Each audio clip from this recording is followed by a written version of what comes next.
Hello friends, welcome to my channel MSc zoology IGNOU classes. Friends, आज के video में हम आपके लिए लेकर के आए हैं जो आपका एग्ज़ाम में भी आया हुआ ये क्वेश्चन है, meiotic division in animals, spermatogenesis and oogenesis। ठीक है कि एनिमल्स में मेयोटिक डिवीज़न होती है और कैसे स्पर्मेटोजेनेसिस और oogenesis दोनों प्रोसेस चलते हैं। ठीक है, सो फ्रेंड्स ये जो क्वेश्चन है ये इम्पॉर्टेंट है, सो इसीलिए मैं आपको ये जो क्वेश्चन है आज की वीडियो में कवर अप करवाने वाली हूँ।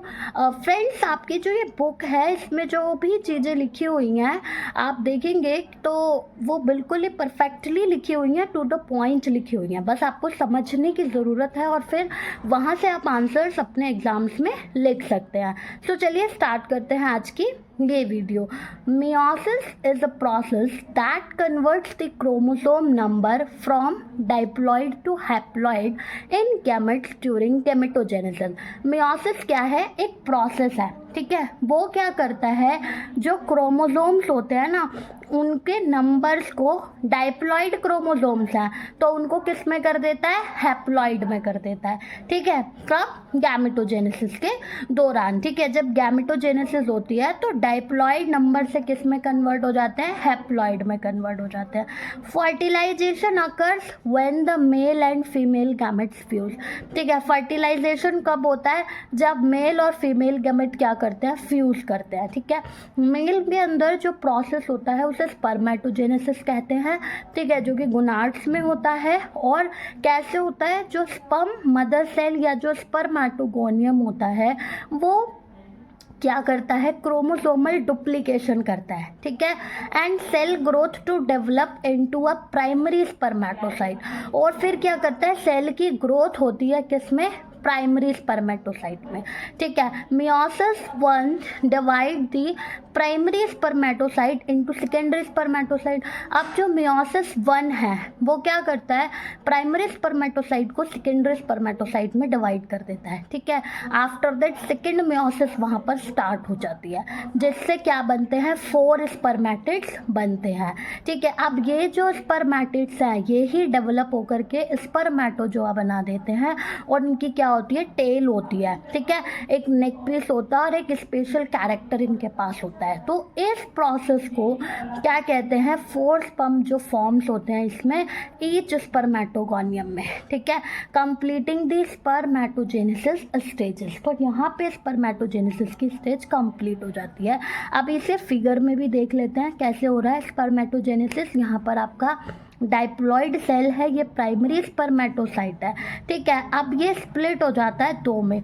सेपरेशन ऑफ होमोलोगस क्रोमोसोम्स, यानी कि मियोसिस फर्स्ट होगी, सेकेंडरी स्पर्मेटोसाइट्स बन गए। ठीक है, separation of sister chromatids, sister chromatids यानी कि मियोसिस सेकेंड होगी, यहाँ पे 2 पार्ट्स आ गए और यहाँ पे भी 2 पार्ट्स आ गए। ये क्या बन गया आपका, स्पर्मेटिड। स्पर्मेटिड से अब क्या बनेगा, ये स्पर्म्स बनने शुरू हो गए, राइट। एंड देन oogenesis की अगर हम बात करें तो oogenesis के अंदर फॉर्मेशन होती है ओवम की फीमेल्स में। ठीक है, एक oogoनियम से। oocyte undergoes various changes during prophase first and remains resting। So oocyte जो है उसमें बहुत सारे चेंजेस होते हैं प्रोफेज फर्स्ट की स्टेज में। ठीक है, और बाद में वो रेस्टिंग स्टेज में आ जाता है। सो सेकेंड मेयोटिक डिवीजन जो होती है वो एक स्पेसिफिक oogoनियम में होती है। ठीक है, a single mature egg with 3 polar bodies. एक सिंगल मेच्योर एग होता है जिसमें क्या होती हैं, 3 पोलर बॉडीज होती हैं जो कि प्रोड्यूस्ड होती हैं। ठीक है, जैसे कि आपका oogenesis है तो यहाँ पर आप देख रहे हो ये 2 एंड डिप्लॉइड सेल है, प्राइमरी oocyte आया। ठीक है, फिर उसके बाद क्या होगा, वंस पर मंथ, हर मंथ में एक आएगा, एक पोलर बॉडी निकलेगी। ठीक है, देन सेकेंडरी oocyte यानी कि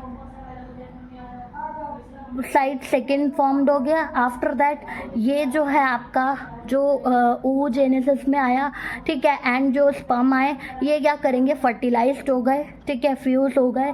तो एक सेकेंड पोलर बॉडी यहाँ से निकली एंड एक फर्स्ट पोलर बॉडी यहाँ पर आप देख रहे हैं, दो पोलर बॉडीज में डिवाइड हो जाएंगे और इस तरह से जब ये जॉइन होगा तो यहाँ पे क्या बन जाएगा, जाइगोट बन जाएगा। दैट इट ooted से क्या बन जाएगा, ओवम बन जाएगा।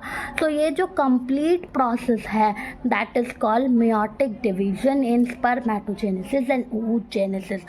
उम्मीद करते हैं फ्रेंड्स कि आपको ये टॉपिक अच्छे से समझ में आया होगा। अगर कोई डाउट, कोई कन्फ्यूज़न है आपके मन में तो वो आप कमेंट में पूछ सकते हैं। वीडियो अच्छी लगे तो प्लीज़ वीडियो को लाइक एंड शेयर ज़रूर करें और चैनल को सब्सक्राइब ज़रूर करें। थैंक